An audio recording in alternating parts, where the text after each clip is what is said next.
It's actually for comic relief. We're going to help people who maybe aren't as lucky as all of us. We may not always feel lucky.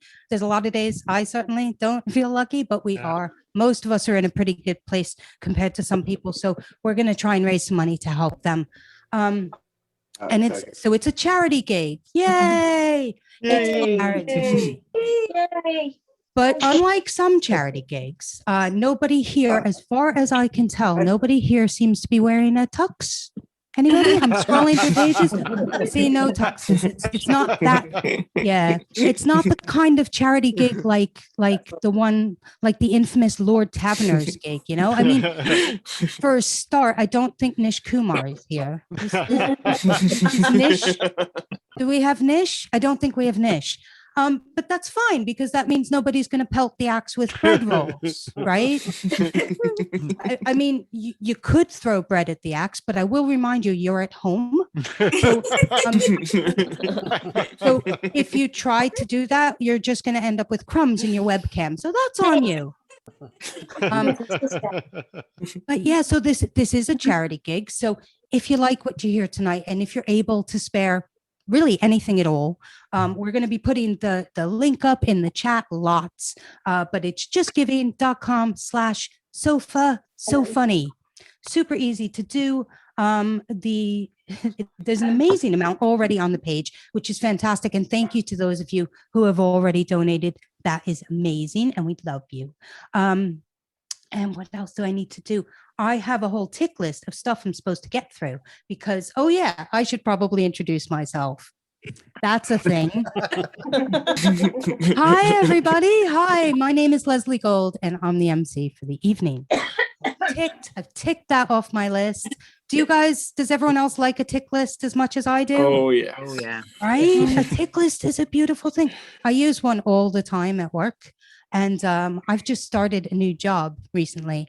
And I was determined. I was like, I'm not going to tell the new people I work with that I'm a comedian because that could be potentially embarrassing. Like, I don't necessarily want them to see the things I say on stage. And it took me all of about 3 days before I accidentally mentioned it to my boss. and that night, the views on my YouTube went, so my boss went and watched all my YouTubes. But the good news is I still have a job. Yay! So I can tick that off. But of course I told my boss because I'm a comic and comics love attention, right? Like I was thinking about the other day and I realized it's a good thing Banksy decided to paint murals instead of tell jokes, because if he'd wanted to be a comic, we'd all know who he was because he would have told us. Right? Where's the fun in that? Right? So anyway, back to my tick list. There's a few things I need to go through. Like I said, please keep your mics on if you can, because we do want to see and hear you laughing. So if you've got background noise, if you've got echo, if you're eating crisps, if there's, if your neighbors are having loud sex, if you're having loud sex, turn your microphone off. Oh my God. No, yeah, exactly. And I should mention as well, we are recording this gig. So if you're not meant to be here, if you're meant to be somewhere else, if you're cheating on your partner, then that's fine if you want to turn your video off, but maybe think about making better life choices. Ticked that off, I've done that. And finally, I should tell you, we have 8 brilliant comedians coming to the stage tonight. I'm so excited. And I can tell you, at least one of the comics coming on tonight has never performed stand-up before. It's their first ever gig, which is amazing, right? And then there's, it's so cool. And then at least one of our comics has performed on Britain's Got Talent, but I'm not going to tell you who. And at least one of our performers tonight has achieved cult status. Not a cult, as the deputy leader of the Infinite Sofa. And I think you all know which one that is. So I hope you'll give them all just tons of love, loads and loads of love. Whether they're a new act or whether they're somebody you know very well, I hope you'll be as warm and welcoming as I trust you will be. And I'll just say one more thing on my tip list. We've got 4 acts in the first half, and then a short interval, and then 4 acts in the second half, because that's how halves work. So if you're almost ready, in a minute, we're going to bring on our first act. But first, I want to make sure that you're all ready to do this. And we're going to start in a minute, not yet, in a minute. I'm going to pick on Jose, and I'm going to ask Jose, because he's to my right, to start clapping in a minute, not yet, when I introduce the first act. And if your little Zoom box is adjacent to Jose's and you see him start clapping, please start clapping. And then if your little Zoom box is adjacent to anybody else's who's clapping, please, do you see how this works? So that's how it's going to work. So in a minute, we're going to start, and I'm going to ask Jose, not yet, in a minute, just a moment. As soon as I announce the name of the first act, to start the clapping, I want you all to go completely fucking mental, okay? So the first act coming to the SoFunny stage tonight is Darren Altman. Go for it, Jose.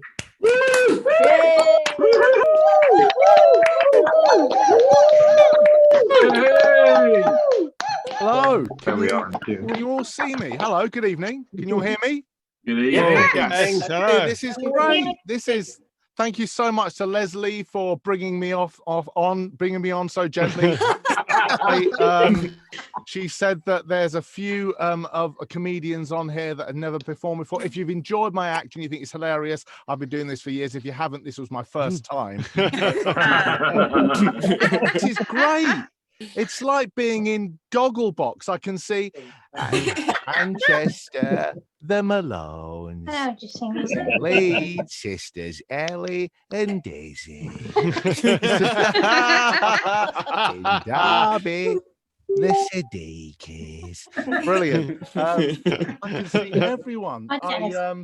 Who's here? Joy's here. Joy Thompson. Matthew Croker's here, stroking his pussy. Oh, that's a pug dog, isn't it, Matthew? It's a pug. Wonderful. This is great. I'm Darren. I got quite an unusual job. I'm a voiceover artist. And this is my studio. This is where I work. And I've got to say it's great because I literally get up across the landing and I'm here, and I hate traffic. I don't know about you guys, but I get very frustrated. You know what it's like. It's awful. I'm no good. And I think a lot of the celebrities could do their bit to help the cause, you know, because it's all very well then getting on all these bandwagons to further their career. You know, save the planet. Oh, save the polar ice cap. Save the whale. Save the A41. No, they're jumping on all these bandwagons, and I think they could do their bit, and they don't, is what I'm saying. You know, it would be very easy for Jeremy Clarkson, you know, to come out on Who Wants to Be a Millionaire and Top Gear and say, you know what winds me up? People, the middle lane motorway at 2 o'clock in the morning, doing 55 miles an hour. Hoggers. I call them dicks. And he's a man's man. That's what I love about Jay. He's a man's man. You know, I like making love as much as the next guy. But one thing I don't appreciate is being fucked by the M25.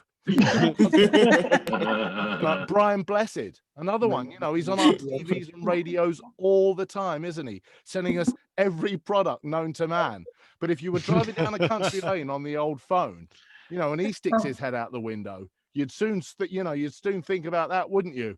You there! Why don't you put down your phone and learn to drive properly? You untouchable little prick! Have you no shame? And now we can observe the elderly, frail, 85-year-old Jewish grandma driving in the fast lane of the dual carriageway at 15 miles an hour. Notice the sweeping herds of traffic building up behind her as her fellow road users show their impatience. The wondrous sound of the beeping horn. Notice the primitive hand gestures on display.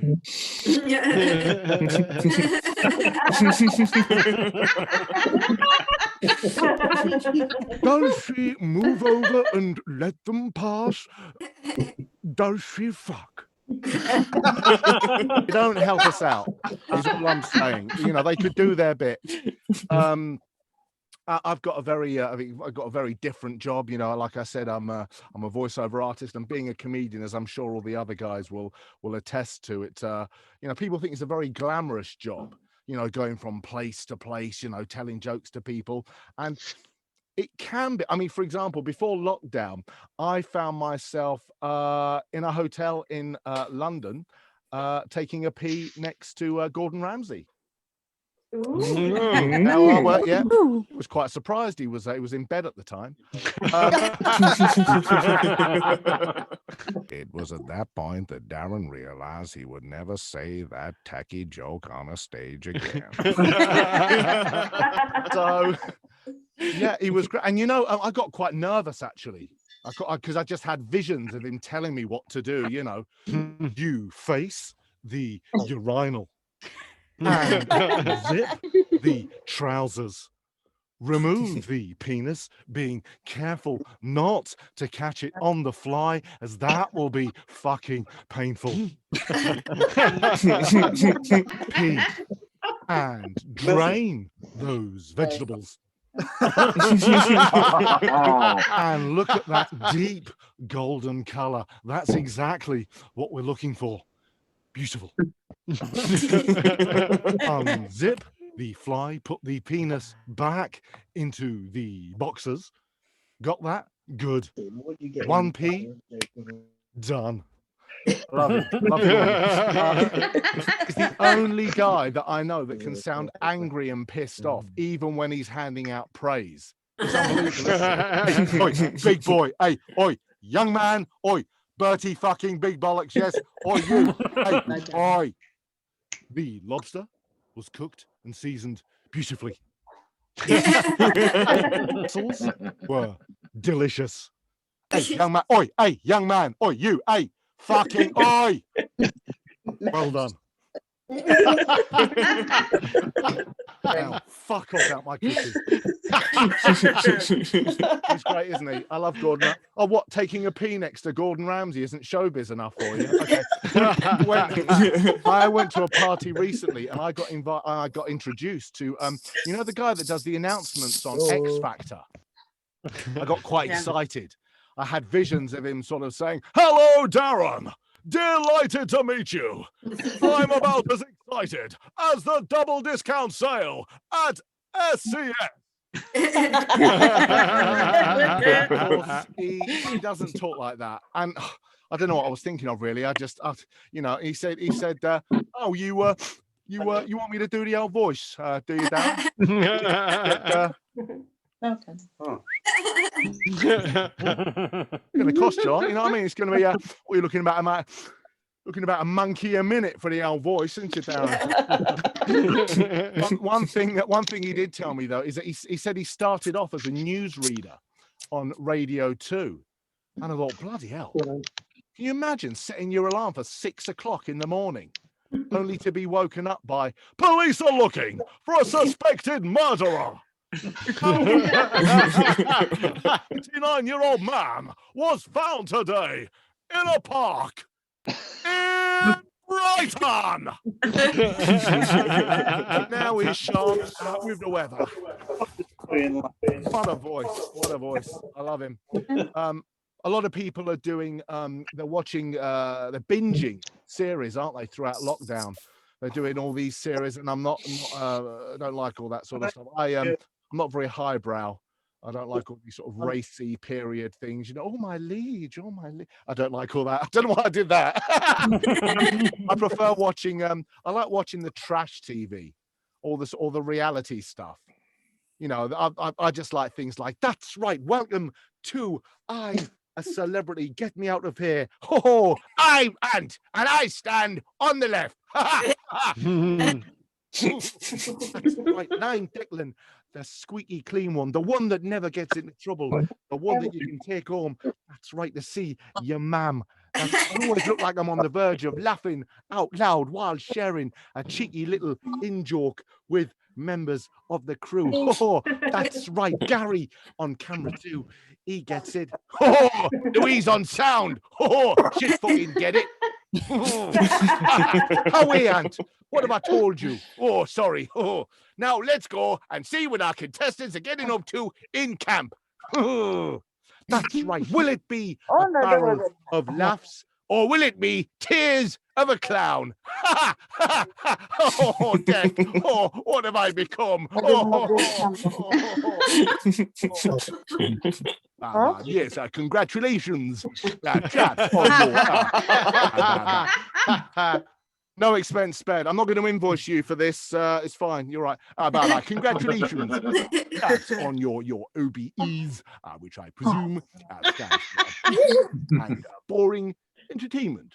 Yes. Now, one thing I'm looking forward to about going into the jungle is Boris Johnson.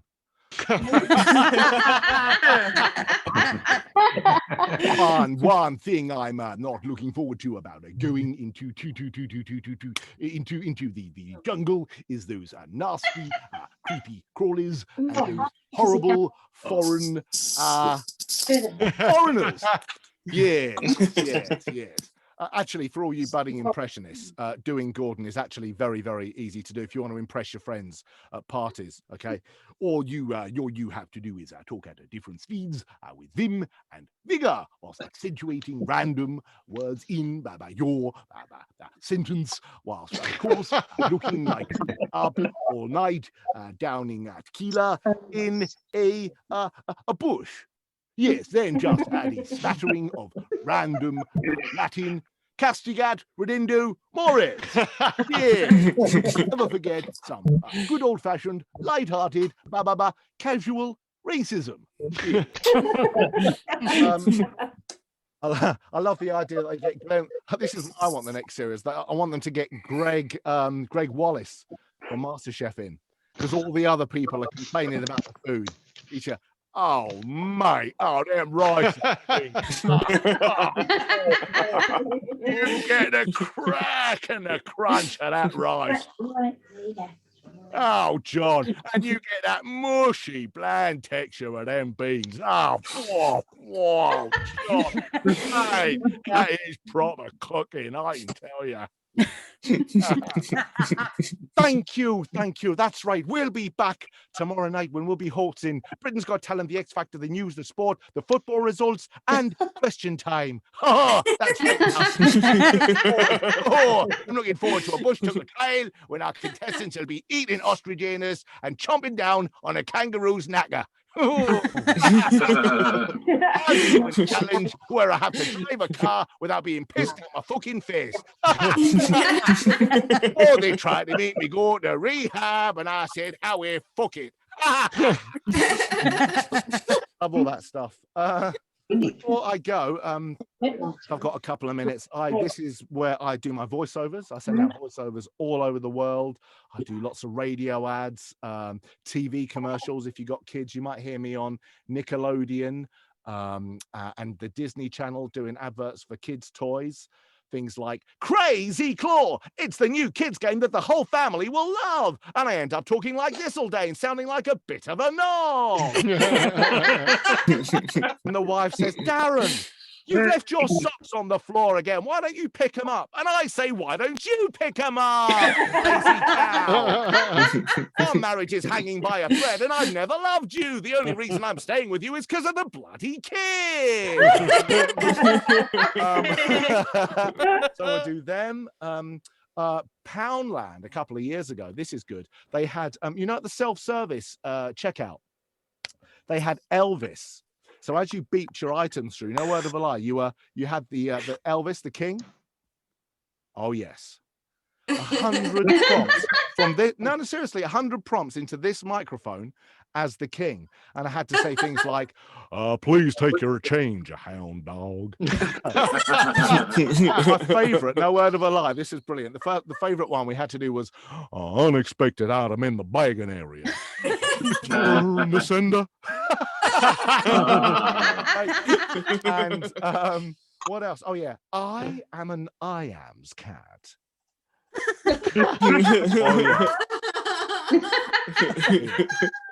Fucking ka-ching. To do that.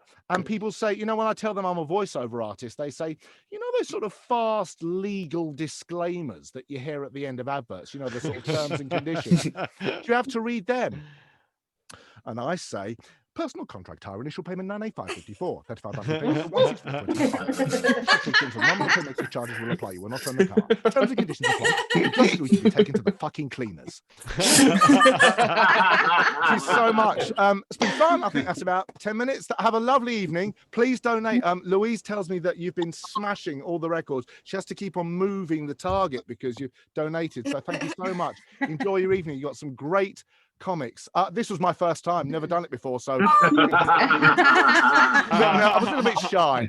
Have a lovely evening. Thank you so much. Bye-bye. Darren Altman, find me on Twitter. Darren Altman. Woo! Darren, that was amazing. Do put your details in the chat. And by the way, I mean, I say Darren. Was it Darren or was it Gordon Ramsay? I'm not sure. God, this next act is amazing. Right, he did his first ever stand-up set just a few months ago on the first SoFunny, all the things on the first. I've been calling it SF in emails for months, so that's what it is in my head. On the first SoFunny gig a couple months ago, it was his first set ever, and he's just been going strength to strength ever since. He can't stop. In fact, he has compared it multiple times to drug addiction. Which, if you think about it, that makes me his dealer. But I don't think that's a fair analogy, because it's not like I gave him his first try for free and then kept luring him back. So, please help me welcome to the stage the one and only, the fantastic Nick Kirk.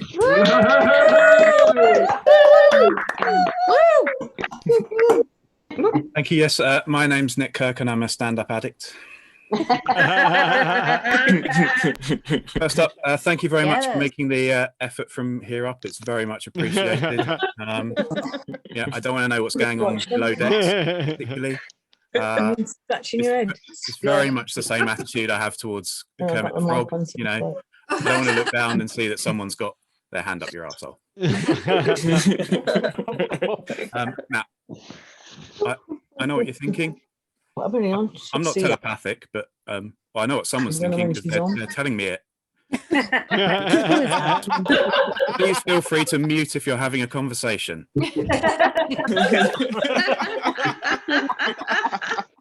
Thanks very much. This talking bit is for me. Look, I know what you're thinking. I'm not telepathic, but you can stop thinking that for starters, Liz Brown. You No, it's the first thing everyone thinks when they see me, and that is, I bet that's a man that knows how to fit a pair of shoes. You'd be right. It's children's shoes, admittedly, and I don't just know. I am specifically trained to fit both Clark's and Startright children's shoes. Oh yeah, the double one. All right. I mean, onto children. I don't just have weirdly small feet. I was employed as a children's shoe fitter at the time. You don't just rock up and ask them to show you how to start squeezing kids' feet. The sort of request that gets you on a register somewhere. You do have to be trained, you know. Not everyone can operate the machine that goes.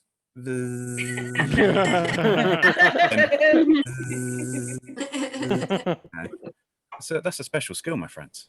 I did work for a pretty major central London department store. If I said to you that they do sell refrigeration units or fridges,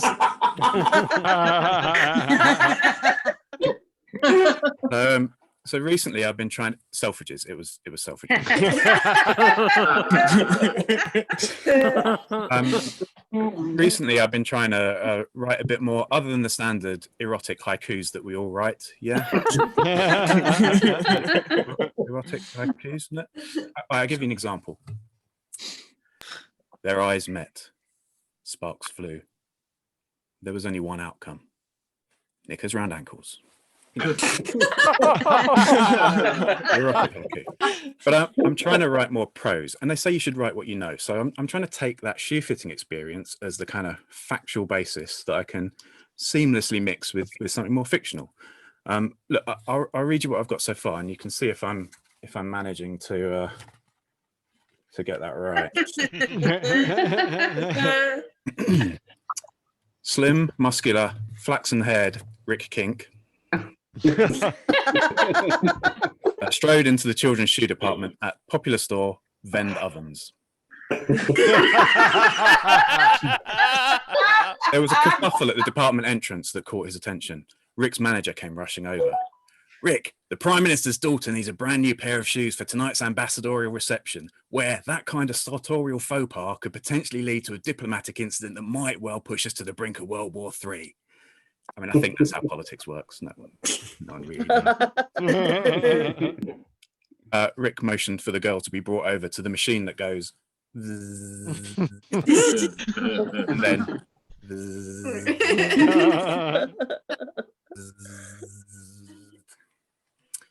disaster. It was unplugged, or I don't know, something more permanent that stopped it working. I'll work the details out on that. That's fine. You'd have to go manual. Rick placed the girl's foot into the gauge, ensuring that enough weight was placed on the foot so that he could accurately assess the width. A 10H, the widest of fits, son of a bitch. Rick made his way to the stockroom. The manager's voice called out again. Rick, you've used a Clark's gauge and that's a start-right shoe, and you know there can be anything up to half a size discrepancy between the way the two manufacturers gauge feet. Acknowledged with a grunt. This was the kind of mental calculation that was child's play to him. He made his way through the stockroom, which was arranged by manufacturer and then alphabetically by style within the manufacturer. He found the shoe he was looking for. A Mary Jane Start-Right Classic in a 10H. Rick opened the box. Only one shoe lay within. Now, that's a bit of a cliffhanger to leave you on, I realise. But you can get the rest of the story in my upcoming book, The Man Who Knew How to Fit Both Clarks and Start-Right.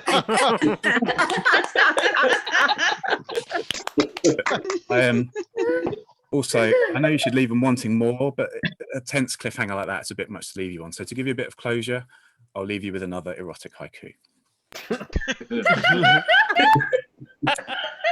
She moved in closer. Anticipation building. Don't come in my hair. Anyway, that's it from me. I've been Rick Kink, Nick Kirk. I've been Nick Kirk, and you've got loads more great acts coming up. But for now, back over to Leslie in the studio. Leslie.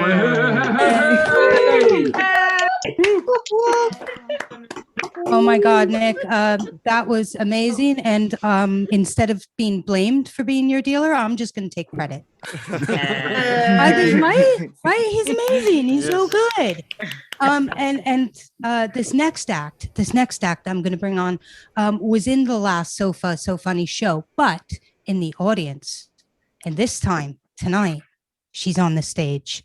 So I'm going to ask you to give a please give a huge, warm, riotous welcome to Anne Brown.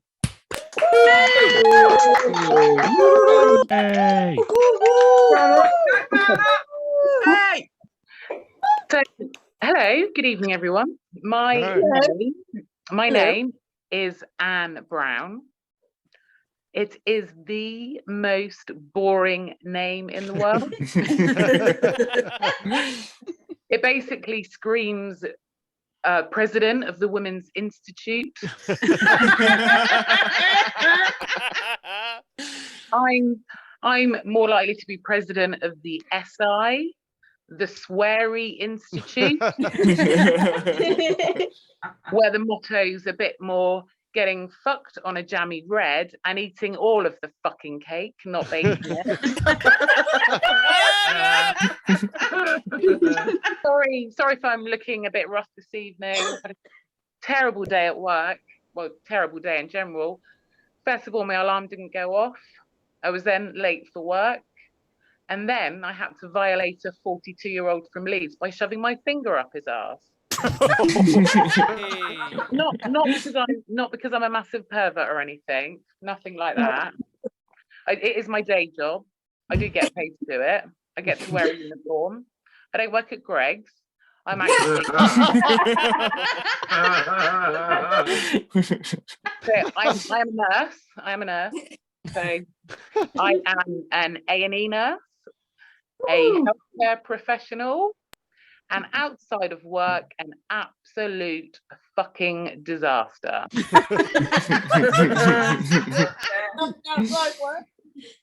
I always wanted to be a nurse growing up, but nobody thought it would actually ever happen. Said to me that nursing is like riding a bike. I was like, oh, easy ride. Little did they know, I was the only person in my school to have ever failed their cycling proficiency.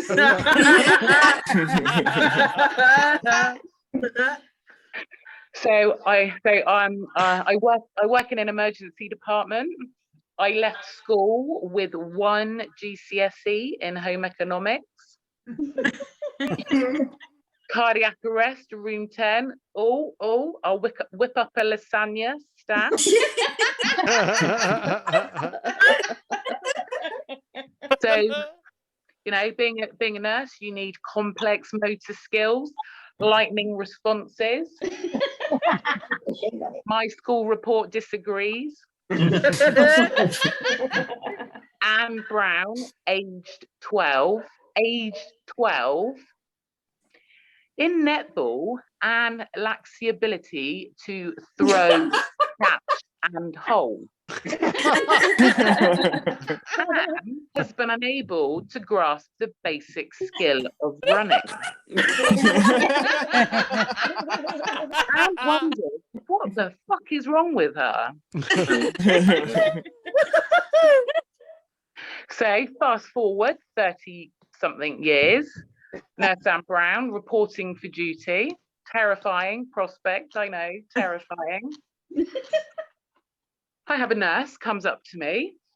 She says, I've retracted a foreskin, put in a catheter in, and I can't get the foreskin back down again. At this point, I go all Liam Neeson on her. Sorry about this, Darren. I have a very particular set of skills acquired over a very long career. Skills that make foreskins. Skills that make foreskins a nightmare for people for foreskins like you. Completely. Yes. So I go Liam Neeson on her with my. I go behind the curtain. I put said penis in my hand. I'm giving it a little squeeze. I'm giving it a little bit of a squeeze, a bit of a hold. This is a recognized technique, I'd like to say, for doing it. So I'm squeezing and I'm holding and I'm looking and I'm thinking, oh, this looks like a very, very short foreskin. Person says to me, what are you trying to do exactly? I said, I'm trying to find your foreskin. He went, oh, good luck with that. I don't have a foreskin.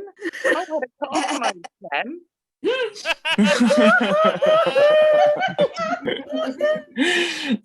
Anne Brown, aged 47, finally grasps the skill of holding. Hey! Much easier holding a foreskin than it is a netball. Holding a foreskin,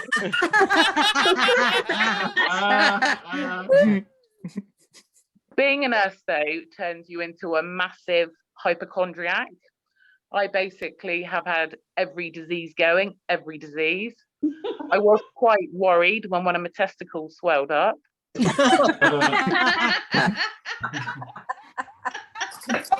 Every possible symptom, I've had them all. Absolutely every single one.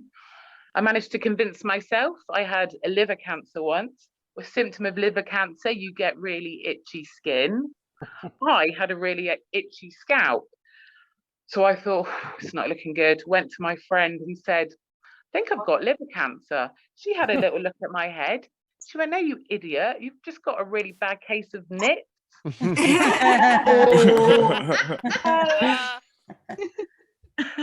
So probably on that note, I should be going because I feel like I'm going to have a stroke or my other testicle swelling up or something. I'm not. But you have been very lovely and very understanding, and I have been Anne Brown. Thank you.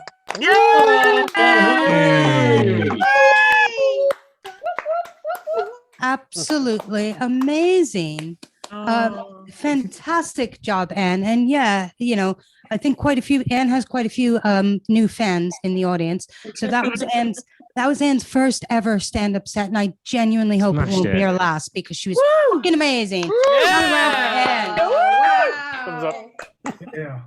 I mean, I'd hate to have to follow that, but I don't. The next act is somebody who's totally capable of following even that, and on top of being a very funny guy, he's got great taste in hats. Just me. So I would like to ask you all to please welcome the final act of the first half to the stage. It's the one and only Dan Hirschbein. Hey folks, how are you doing? You all right? Yeah. That's it. Well, if you looking at this face, you probably recognise this face. No, not from Britain's Got Talent, but from the last time you played Guess Who. Yeah, you can just imagine. You remember that game? You said, does he have glasses? Yes. Does he have a beard? Yes. Does he wear a hat? Yes. Does he look like a recently divorced magician? Well, you can screw up. Yeah. You can...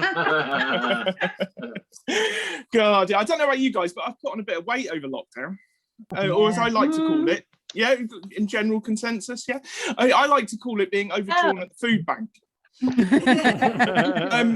I realised I put on a bit of weight when I completed Justy. I've been meaning to lose weight for a while, but my head was always in the wrong place. That place being McDonald's 5 times a week. God, dear. I did go to the gym once. They had a free trial, and I had a broken shower. God, it's sad, but it's true. Actually, that God, I don't know. I consider myself a bit of a hipster, you know, maybe not so much to look at on the outside, but inside, underneath all of this, I've got my pubes in a top knot.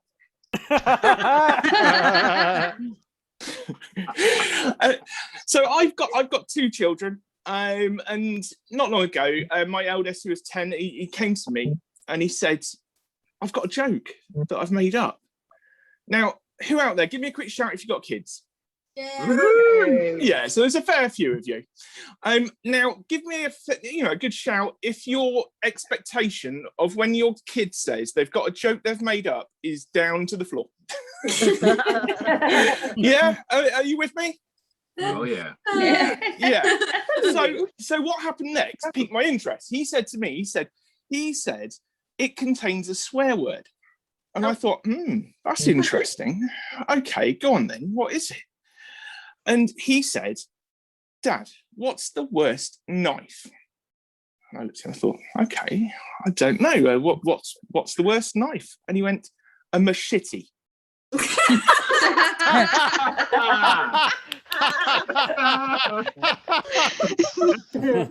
I think you can all agree that's a good joke, right? That's a good joke. So now he's writing all my material. Occasionally I let him away from the radiator and I got him tied to. It's all right. He won't get cold. It's turned on.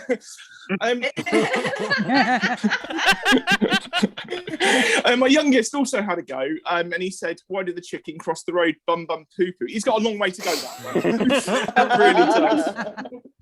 Oh dear. Anyway, I'm going to tell you about how I used to be in retail. Anyone used to be in retail or works in retail? Yeah, quick shout. Yeah. Now, from you lot, who actually enjoys working in retail? Nothing now at all. Anyway, I'm going to tell you about the time that I got held at knife point. Yay, keep it upbeat before the break. Yeah, I used to be a manager in a shop called CEX. Is everyone familiar with CEX? They're a second-hand CD, games and electronics shop. And they're a rather special type that worked there. I was the manager, and I was working on the tills, and I had a colleague who was working next to me, and he comes up to me and he says, "Dan, I've got a customer. You need to come and serve him now." And I said, "In a moment. I'm just serving at the moment. I'll be over in a moment, okay?" And he said, "No, Dan, you really need to come and serve this guy now." I went, "Okay, no worries." I apologized and went over, saw this guy. And I said, "How can I help you?" And he went, "I've got a knife in my pocket. I'm not afraid to use it. Give me all the money out of your till." Oh, Jesus. Yeah, I didn't laugh at that either. I know. I'm not a hero. I did as he said. I gave him the money. He got out. That's fine. Now, what it turned out had happened is this chap had gone up to my colleague on the other side, and he said, "I've got a knife on me. I'm not afraid to use it. Give me all the money out of your till." And he's gone, "I need to get authorization from the manager." You guys have been brilliant. I've been Dan Hirschberg. Take care. Thank you very much.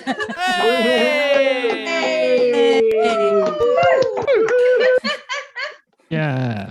Amazing. Oh, Dan, I love Dan's comedy. I mean, his taste in hats is exceptional, but his comedy is even better when he steals it from his child.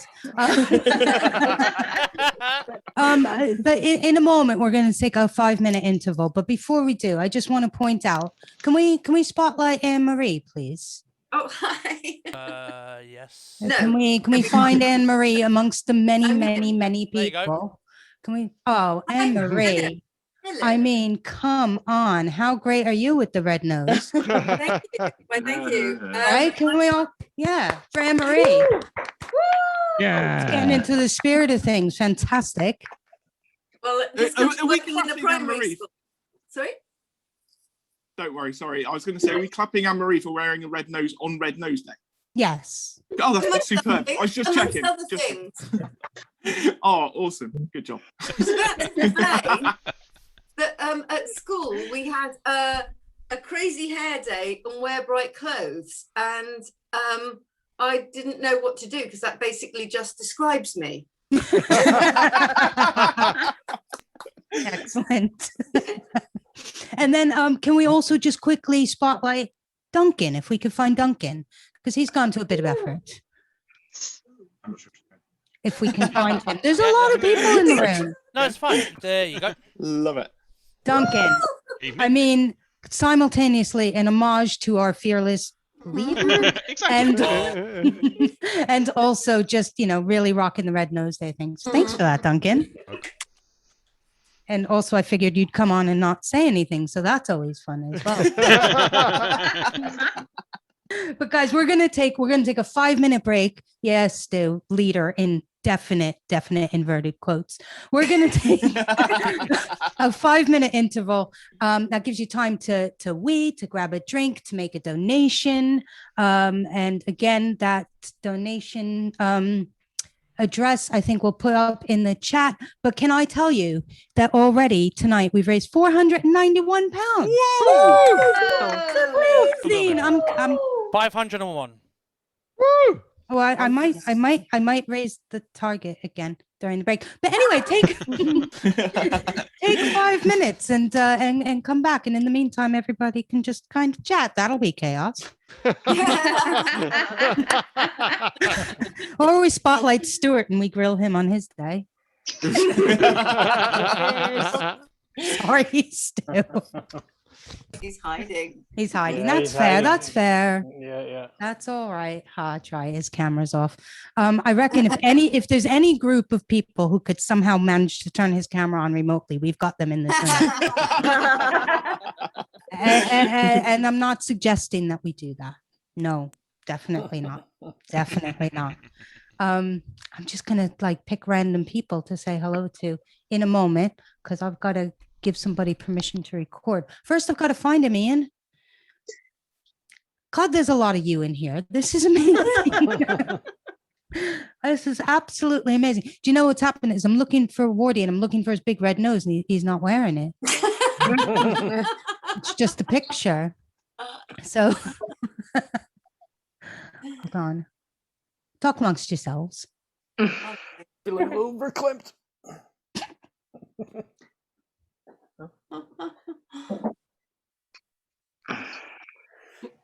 Wardy, is your camera on?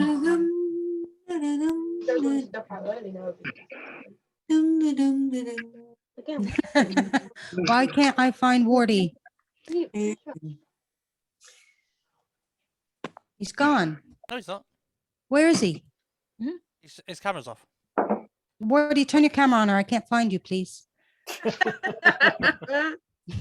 He's disappeared into the night like that guy. Who's that guy? Animated character. That bat guy. Why don't we just look at all the lovely dogs and cats then? Oh, And dolls? Weird dolls? Dogs. Oh, I thought you said dolls. Sorry. Anne-Marie at the ready with the dolls. Fantastic. Oh my god. There you go. Sarah Brown has a lovely dog. Now I've got to find Sarah Brown. Oh, Sarah Brown, you do have a lovely dog. Is that a euphemism? No. I'm mad for dogs. Oh, lovely. Oh, look at Vicky's. Vicky. Oh my God. Oh man.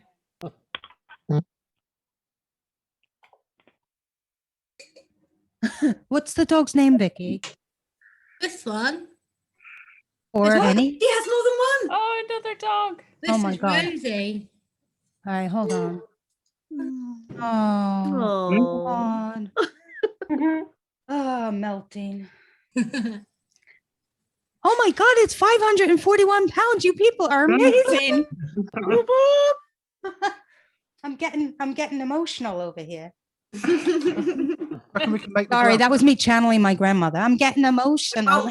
I have all the emotions. Do you reckon we can make the grand if we push it? Sorry? What? Do you reckon we can make it a grand if we push it? How much are you putting in, Wardy? Can we push you? Can we push you to donate? 459 quid I'll put in. Go on then. Wait, do you know what? We're recording this. We're recording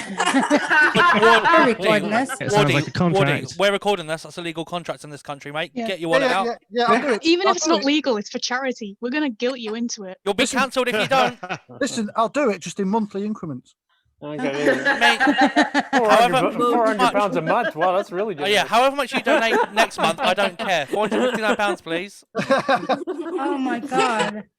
I want to do a shout out to everyone who's donated, but there's so many of you. This is amazing.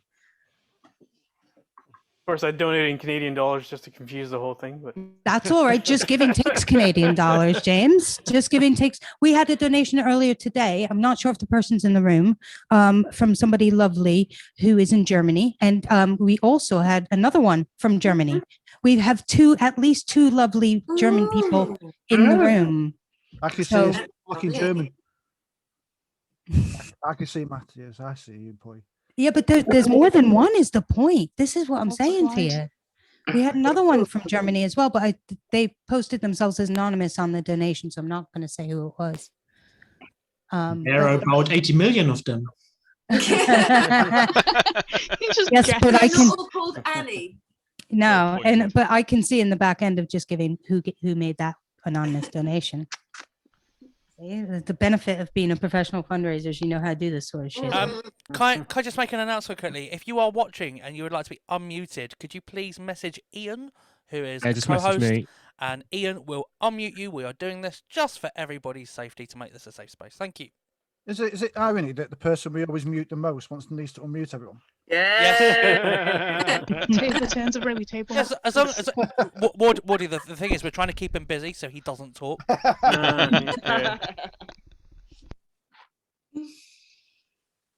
Okay, so we're going to get started in a minute again, I think. I'm just busy doing 40 things at once. This is absolutely amazing. You guys are phenomenal. Although, if we do unmute you, and then you start making background noise, we will just mute you again, and will not unmute you. So just be careful. Just people in general. I mean, generally that seems fine. Abby, where's Abby? Wave, Abby. There you are. Hello, Abby. Why can't I hear you? Sorry, I froze for a minute. That's really scary. Hello. That's delightful. Are you almost ready? We're going to start bringing people back, I think. Yeah, I'm ready. As long as my internet doesn't do that to me again. Holy shit. Well, it's working at the moment, so fingers crossed. Laura, do you want to give me a shout when you think enough people are back? I mean, everyone looks like they're sat down. That's got their webcam on. Nobody's pelting the webcam with bread as far as we can see. Have a look. Have a look. Everyone looks sat down to me. They all look very surprisingly well behaved. I'm not sure what's wrong with that picture. They can't all be that well behaved, surely. And yet they are. And there's my cousin from another mother, Jenny. Hi, Jenny.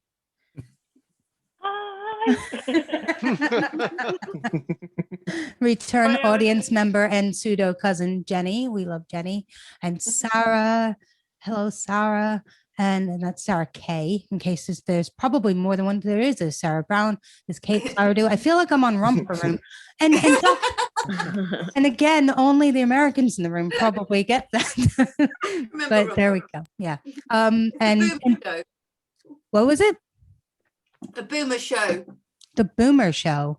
Yeah, and then they sent it out to America. Okay, is that what happened?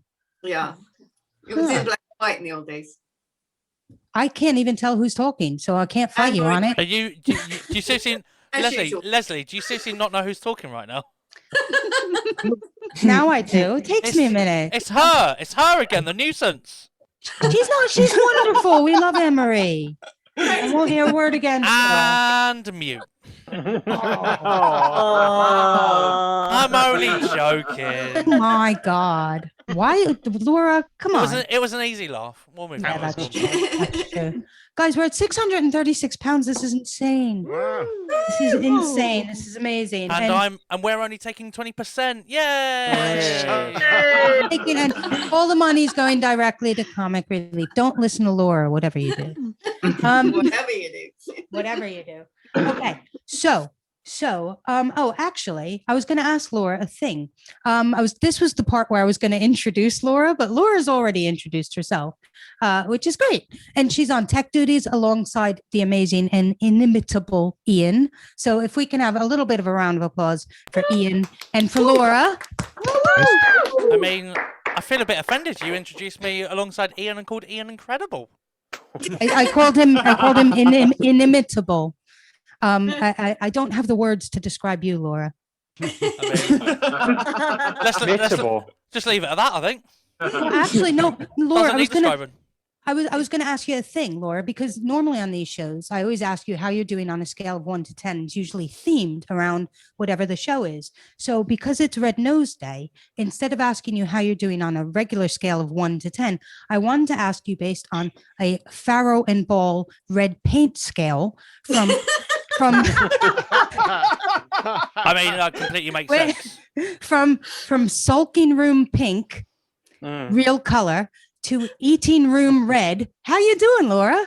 Between pink and red, those are the options. No, all right. If you don't like sulking room pink and eating room red, if Farrow and Ball is a bit highfalutin for you, we'll go with Dulux colors. Would that be better? I mean, I feel like the Wilco own brand's probably my speed. Maybe, but I don't have those paint names in front of me, but I do have the Dulux ones. You guys want to know what the Dulux scale is?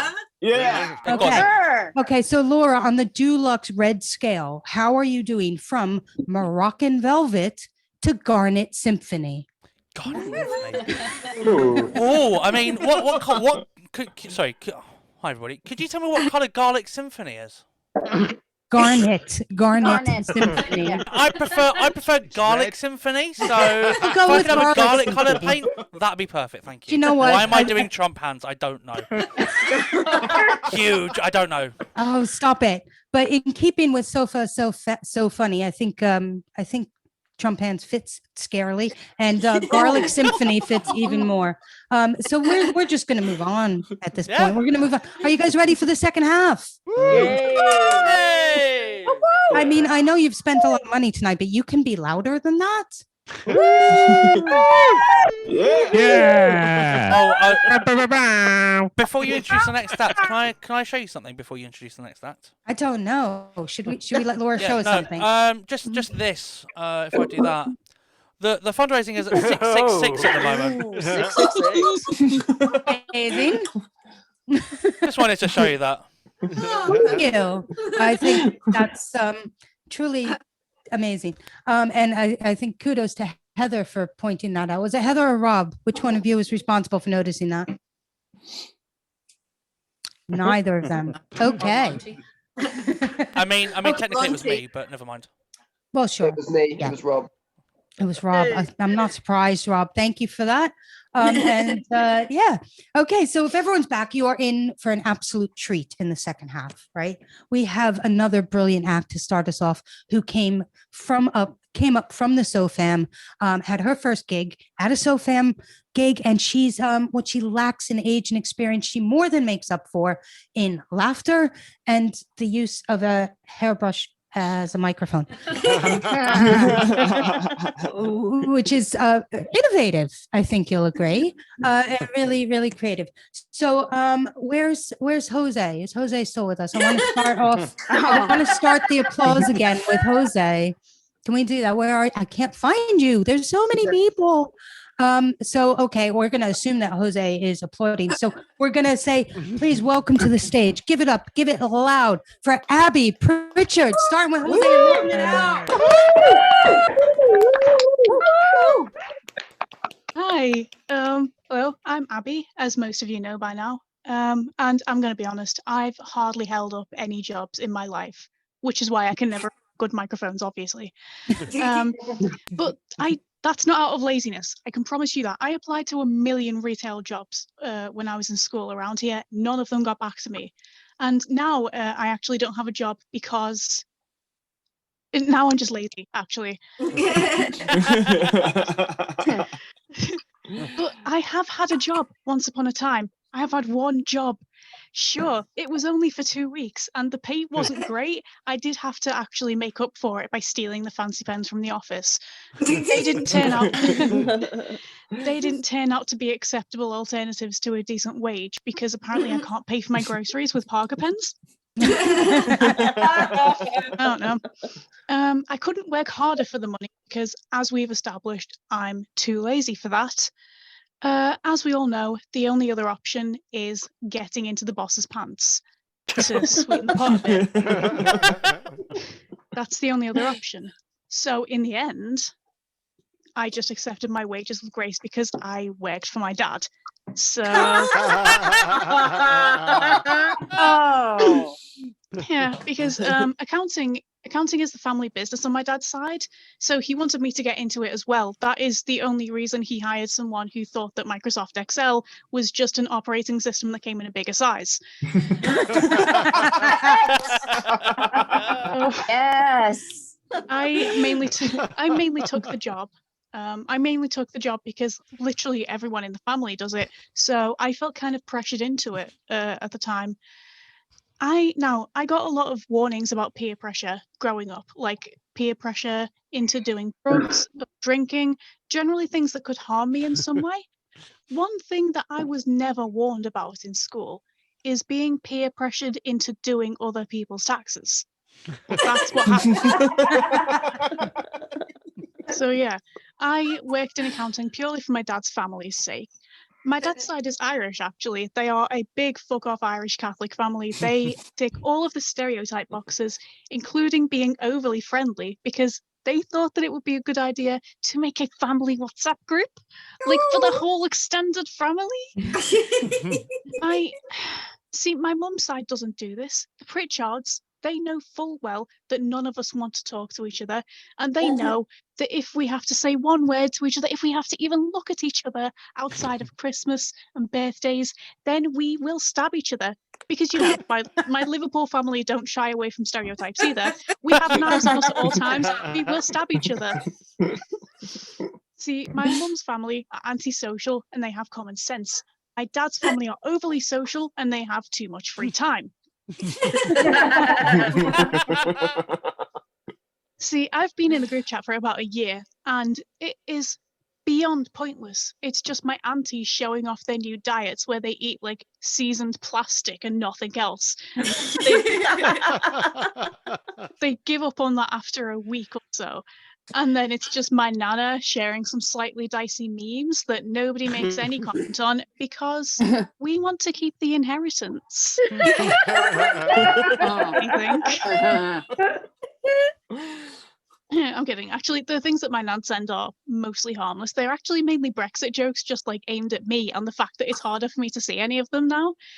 And they get me thinking, like, I know that Brexit has made my life harder, but I feel sorry for it.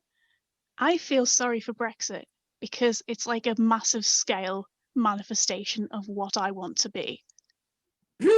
Which I know sounds very dicey. Brexit to me is like Britain is this ambitious teenager who wants to move out of their parents' house despite not being prepared at all. Yeah. The parents are like, well, this is a really fucking dumb decision. We won't be able to support you financially. You're going to have to figure out how to look after yourself. You're too young and stupid to do that. Britain, the self-righteous 16-year-old, is like, yeah, I'm going to move out and I'll make a good living from my own sustainable business. I'll make so much money. I'll make like 350 million quid. It's going to be amazing. Even the kid's brain up at the top is being rational. The voice in the kid's head, his conscience is like, I'm not on board with this. You should stay with your parents. But the kid's heart is just dead set on moving out. And I wish I had the confidence of that kid, the absolute raw fortitude to just fuck off and do what I want with my life, knowing it would fail. Instead, I'm probably going to be stuck doing other people's taxes with my dad for the rest of my life, getting paid in stolen pens that I always realise upon bringing them home are broken and unusable, much like my Thank you. That's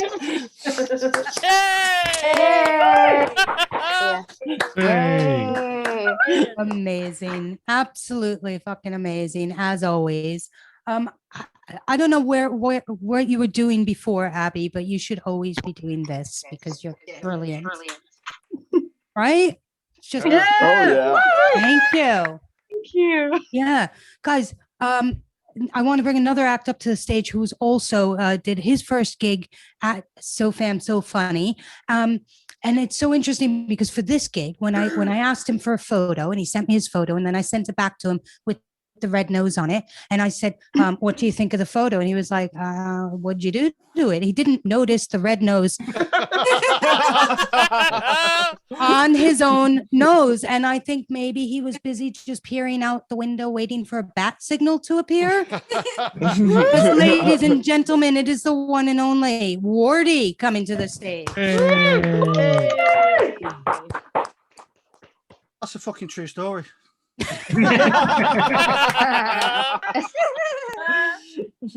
So I'll apologise first because I know the lighting's a bit shit. I'd ordered one of those ring lights off the internet, but I think I was on the wrong website because what arrived was a glow-in-the-dark butt plug. It's done fuck all for the lighting, but it's very comfortable.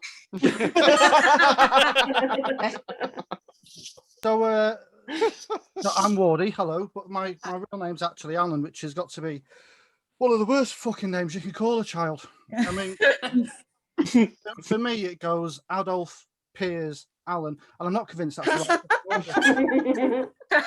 You don't hear the name Alan and think action hero, do you? Although the fact of career he's had, if he'd invented Alan Balboa, would he?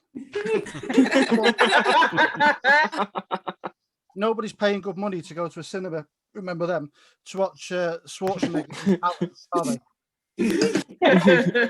Alan Connor didn't bring down Skynet in Terminator 2, did he? Alan Connor called you up to see if I had a car accident. Wasn't your fucking fault. It's the beige of Christian names. It's the first name equivalent of corduroy trousers.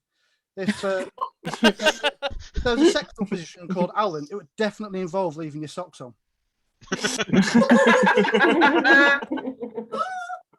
We live in a world where The Rock has made the name Dwayne sexy. Dwayne. The only thing remotely sexy about the name Alan is that it's an anagram of anal. I'm not scared, which I'm not scared of trying. I'm scared of liking. So I'm 48 and I'm staring down the barrel of a shotgun called 50, and it's probably apparent to you and to me that I've let myself go just a tad. Put it this way: if there's anything lockdown has taught me, is that there's some things in life you can do without, and in my case, that's a fucking belt. I mean, I knew things had gotten out of hand when I was having 3 eggs for breakfast, which doesn't sound too bad, but when you consider those eggs are Easter eggs, I might have a bit of a problem. 20 years ago, I was a young slender chap with a full head of hair, and now I look like somebody's filled a condom full of custard.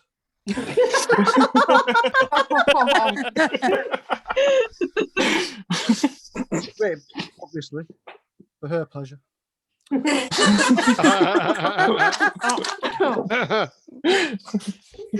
I'm fairly sure my blood type is chocolate hobnob. It's got to a point where I look at my phone to unlock it, and Siri says, "Who dis?" I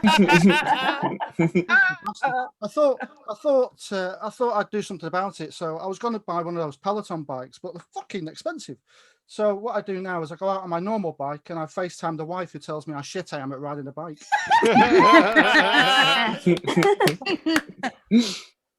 I know it sounds like I have body issues, but I don't really. Although the first time my wife saw me naked, she was horrified. Not as much as her parents at the christening. When I eventually embraced the fact that I was going bald and shaved it all off, all my mates were like, "Ah, you bald twat." Now, some people will be offended by that, but not me, because a bald twat is one of my favourite things.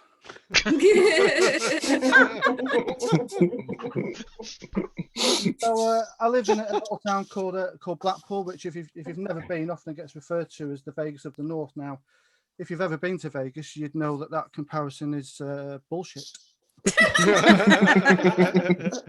I mean, they've both got methadone clinics. That's as far as the similarities go. When I was there, I did that thing that some people do on holiday, where you get excited when you see something that you've got back home. So we'd be walking down the strip and we see these beautiful billion-dollar hotel complexes, and I think, "Oh, they're nice. We don't have them." And then you'd realise that you're surrounded in 35-degree heat and blazing sunshine, and you think, this is nice. We don't have those. And then you see some guy on the corner off his tits and think, we've got loads of those. In actuality, Blackpool is the ugly stepchild of Vegas that's ran away from home and had a glue addiction for 10 years. I mean,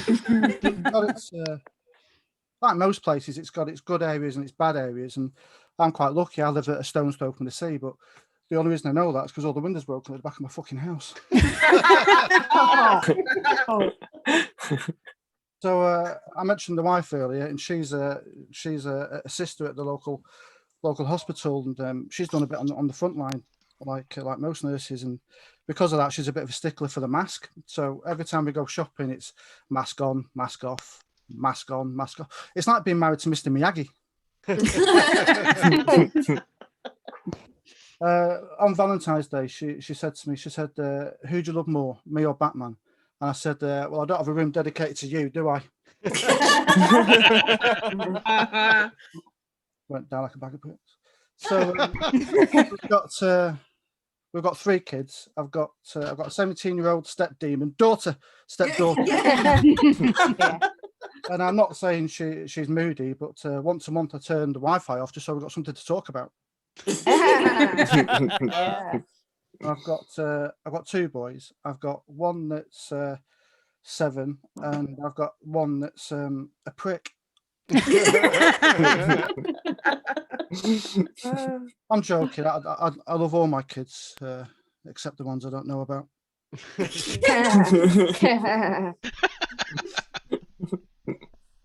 My youngest, he says the cutest things. He's got a bit of a speech problem, and if I'm honest, we'll have to get him tested at some point. I mean, one of his favourite things to do is to watch funny videos on YouTube. But instead of saying funny, it says wunny. And instead of saying videos, it says cunts. Oh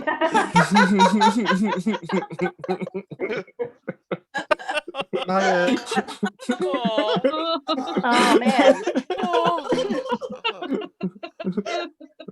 I mean, that actually wasn't true, wasn't it? My 7-year-old's getting more and more honest as he gets older. They've started doing COVID tests at his school, and he's got a bit of a thing about germs and bugs. And the other day he came home from school, and I went to give him a cuddle, and he said, "No, Dad, I can't." I said, "You don't have to worry, mate. I don't have COVID." He said, "No, Dad, you fucking stink." which was brutal, but fair. Listen, that's it for me. But listen, the link's around. Donate, give some money. If I haven't got any money, mug an old lady and give that. It will help. Do what you need to do. So thank you. And I've been Alan.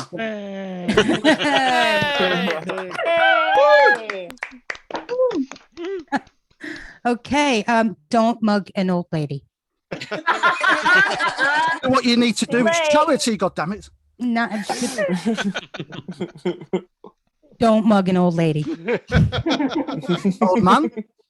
Don't mug anyone. Don't just leave Wardy to his job as Blackpool Tourism Board president and don't mug it. I can't even believe this, but we've raised over £700 for comic relief.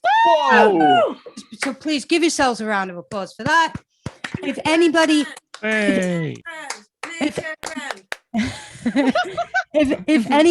if anybody was thinking, oh, I don't know if I'm going to donate, maybe I'll wait till the end of the night. Maybe I want to be the one who sends them over the target. The target at the moment is £750. So if you were to donate in true Infinite Sofa history, if you were to donate £45, you would take us over the target. I'm just saying, although I expect almost everyone here has already donated. So thank you so much. That's amazing. And now it's on me to bring on the final act of the evening, our headline act, the one and only, the amazing, the whore train has rolled into town. It had to be said. Ladies and gentlemen, give a huge round of applause for David Hoare.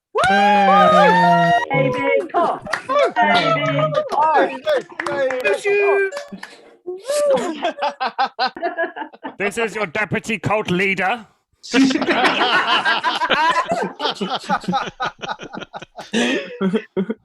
I trust everybody's got their Kool-Aid ready, right? Let's go. Hi, everybody. How are we doing? We okay? Yeah. Lovely to see all your faces. My name is David Hoare. For those of you who don't know, David Hoare. Hoare is my real surname. I don't stand on street corners for money. I just do it for the love of the job. It's so exciting. Oh, yes, this is the exact moment my computer's like, why don't I the battery ran out. Great. Hang on. Oh, no. Ever the professional. Oh, bollocks. Right. Okay, this is good.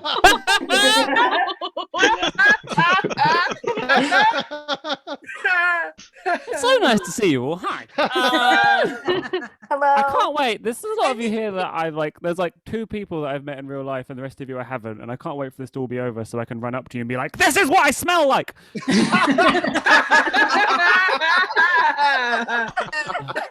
I'm so excited for this. I put on a shirt. But to compensate, I have taken off my boxers. I'm gonna do some songs for you with my props. So let's go. I can't get it up. I can't get it up. I can't get it up. I can't get it up. No, I can't get it up. I can't get it up. I can't get it up those stairs. Hey! That's a song called "It Won't Help You Move Your Sofa." I have never used Head and Shoulders to clean my shoulders.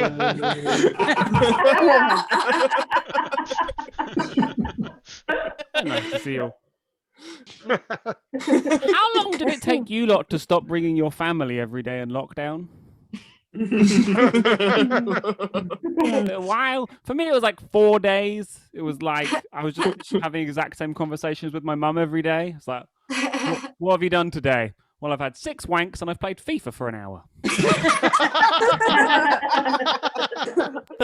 And then I had to tell her about my day. It's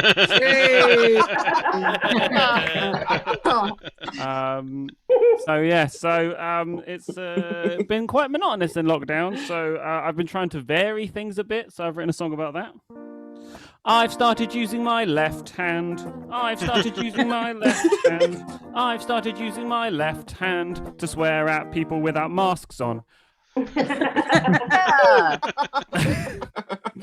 Ridiculous. The other thing I've been trying to do in lockdown is get healthy. Is anyone here healthy? No. Okay, great. I've been trying to get a bit healthier. So here's a song about that. Apparently, to stay healthy, you've got to do 10,000 steps a day. But I thought there was only 5 members of Steps.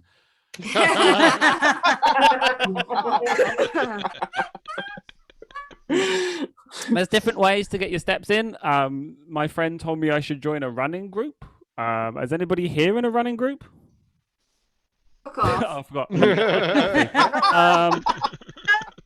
My friend said I should join a running group, and then I found out what a running group is actually like, so I've written them a theme tune. Running group, a luminous lycra-clad stampede of sex fiends. Running group, run until we're sexy, and then we'll fuck each other, yeah.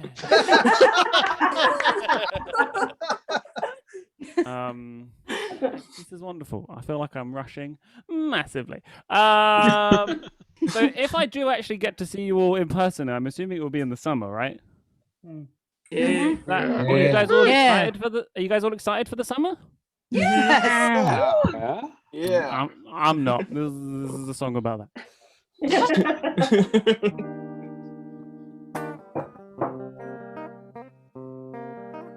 What's your friend's name?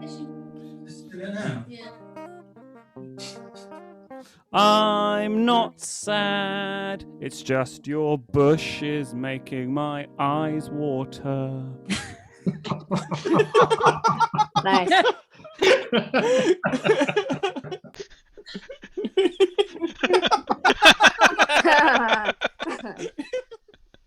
That's a song called Hay Fever. So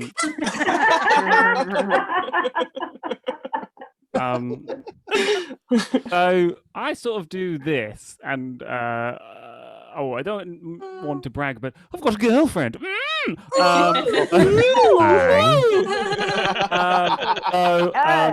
She's a scientist. She makes mutants, which I think means she's like Dr. Xavier or something.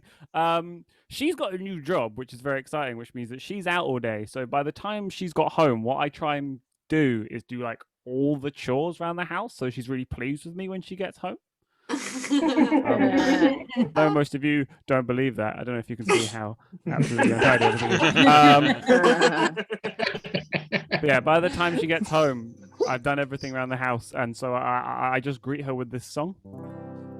The only thing left on today's to-do list is you. All my other chores have been thoroughly completed, and soon so will you. I've scrubbed and filed and bleached and hoovered, and I'll soon do the same to you. But first, can you tell me how brilliant I am for doing chores that you do without needing praise?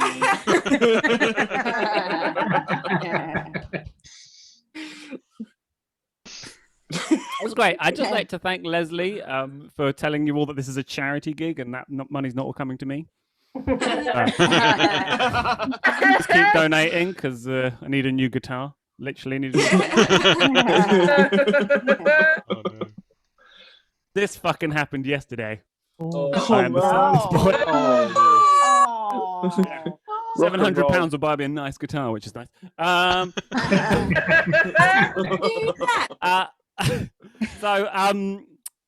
Yes, I have at home cleaning a lot of the time whilst my girlfriend is at work. And I'm quite good at doing the chores. My friend, however, he recently got caught doing something badly on purpose so that his girlfriend would stop asking him to do it. Bad, isn't it? But it's all right. She now gets the cleaner to go down on her instead. So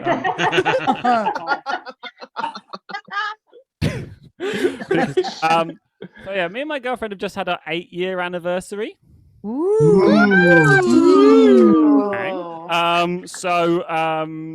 Everybody has exactly the same questions about our relationship, so I'd just like to answer them all with this song. Everybody wants me to get on one knee and give my girlfriend a ring. She already has the perfect ring.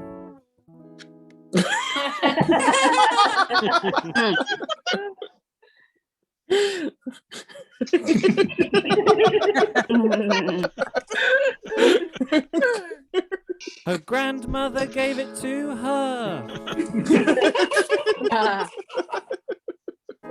That's called genetics.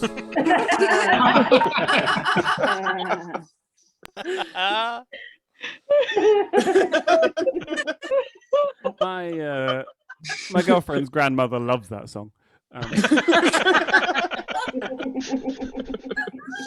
Yeah, a lot of people want us to progress our lives. My mum keeps on saying that we should stop using protection, so I've taken all the seatbelts out of the car. Yeah, everybody wants us to have kids, but I mean, give us a cheer if you have kids. Boo! Hey! Yeah. Most of those cheers are not excited. I've seen what kids are like. The last thing I did before lockdown was go see my family, and my little nephew was trying to be cute. And he came up to me, he was like, "Can I sit on your lap, Uncle David?" And I was like, "Sure, you can sit on my lap." And so I sat him on my lap. He then farted on me and ran away. And he didn't like it when I did it back to him. Bloody teenagers. Right, so this next one's a sing-along song, so please sing along once you've worked out the words.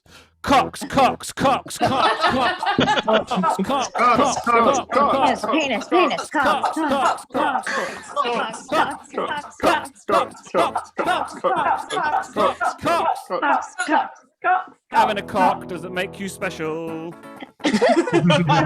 Farmer has one. They use it to impregnate their wives, creating a human chicken hybrid. Human cocks, cocks, cocks, There's no graceful way to end this song.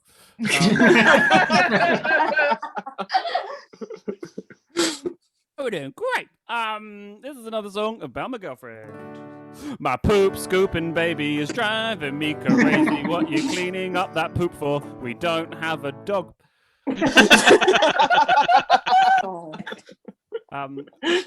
My mum says my songs are a bit niche. And I'm never going to earn any money from them. So in order to like appease my mother, I'm going to try and write a song to get into the top 40. So I've listened to the top 40, and this is my first attempt. Congratulations. Because she means everything to me. Everything, everything. Because she means everything to me. Everything, everything. She's got expensive taste. I've got a golden dick. She licks my family jewels. She tastes my heritage. I bridge the gap between her gap and my face. I want this bitch to know when I come, she's in first place. Because she means everything to me. Everything, everything. Dick in my dick in my dick in my dick in my dick in my dick in a vag. Asking her what she wants so that we are both on the same page. Shakespeare said if music be the food of love, play on. Well, tonight the food is my dong and you've got a blow to play this song because she means everything. Everything. Everything.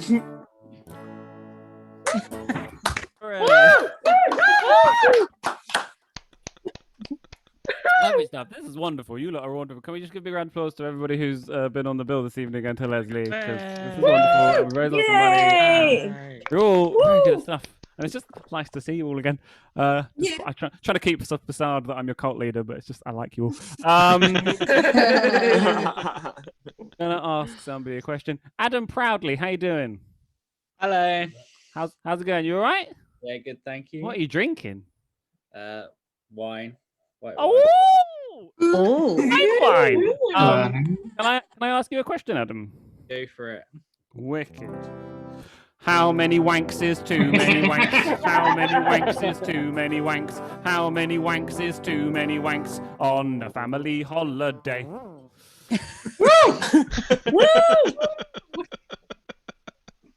Adam. Yep. Adam, answer. Adam. Yeah. When your wrist hurts. Oh! I also have an RSI. Lovely stuff. Hey. Amazing. Right, one more song, and then I'll leave you alone. Gotta kiss the pink off the rim and avoid the brown. Unfortunately, snooker is not as sexy as it sounds. Reach in the pocket and grab the balls, then we can play snooker. Yeah, that's a song called "You're Gonna Need a Rest If You Want to Do That, Love." Thank you so much, everybody. My name's David Hoare. Enjoy the rest of your evening. Hey! Oh my God, that was amazing. Thank you, David. Yeah, let's give it up for everybody who was on tonight. We're going to rattle through the list, and then I'm going to ask the lovely Laura if she would show the Just Giving page because it's kind of gone amazing. So tonight you've experienced Darren Altman, Nick Kirk, Anne Brown, Anne Hirschbein, Abby Pritchard, Wardy, Mitchell Jones, and David Hoare, even. David Hoare. I prefer And a David huge- Hoare. I think he just blew my little mind with that whole set. But and a huge thank you to Laura and to Ian for helping keep the trolls at bay and keep everybody in order. And that's fantastic. And Laura, would you mind just showing the Just Giving page if you would? Yeah, sure. Hey, Thank that's you. the total. Oh Wow. That's fucking amazing. Thank you, everybody. You should all be very proud of yourselves. And can we have a round of applause for the audience, please? Hey! And that's it. I'm just saying, there's got to be one old lady somewhere with 9 quid in her purse. Stop it, Wardy. You, Wardy. And Yes, a big round of Wardy. applause for Leslie, everyone. Big round of applause for Leslie. Wow, look at this. This has been an amazing night. It's been surpassed everything I had hoped to achieve when we set out to do this. So thank you. And now I'm going to have a drink and we're just going to open the room for anyone who wants to chat. Thank you so much. Thanks, Leslie. Well done, Leslie. Well done, everybody. Oh, that was great fun. Whoa. Thanks, Sad. Leslie.